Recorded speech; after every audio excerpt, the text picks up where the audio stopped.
Blocking is a way of flattening out your knitting. It won't ever completely uncurl the edges of a piece of stocking stitch fabric, even if it's been worked in stranded colour work, but it will help it to lie flatter before you're sewing pieces together.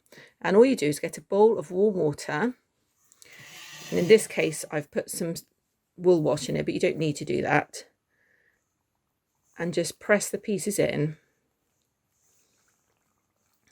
Don't use very hot or very cold water because you can felt your knitting if you do that. So you're just going to let it soak for a minute.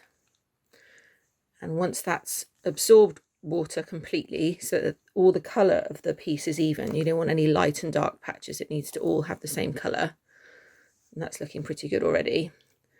Then I'll show you how to take out the excess water and how to finish the blocking section. So I've taken my square out of the water and I've squeezed it gently to get out the excess liquid, but I don't want to wring it too hard because I can damage the knitting and the feel of the fabric. And now I'm just going to roll it in this towel.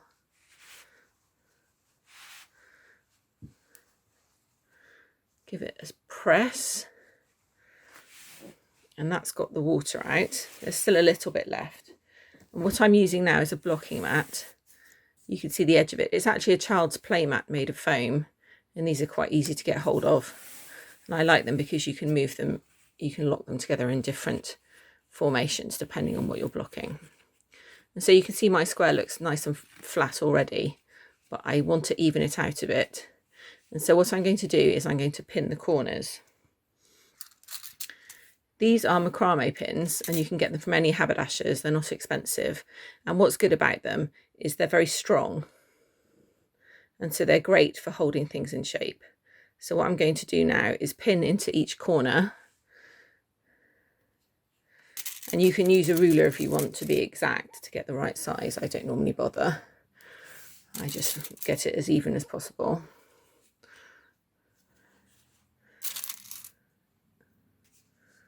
And then once I've pinned my corners, I'm going to go along each edge and get it as straight and even as possible. I'll show you what that looks like next.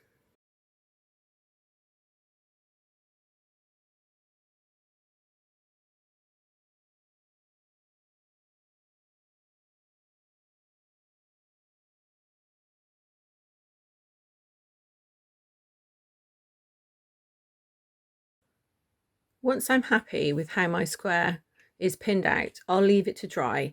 But what I sometimes do is every few hours I'll come back and I'll move a pin or two, and this avoids ending up with a slightly scalloped edge. You can see how that might happen otherwise. You can also buy blocking wires which you thread through an entire side of your knitting, and this creates a really even finish. You can find these as welding wires in hardware shops or special blocking wires from yarn shops.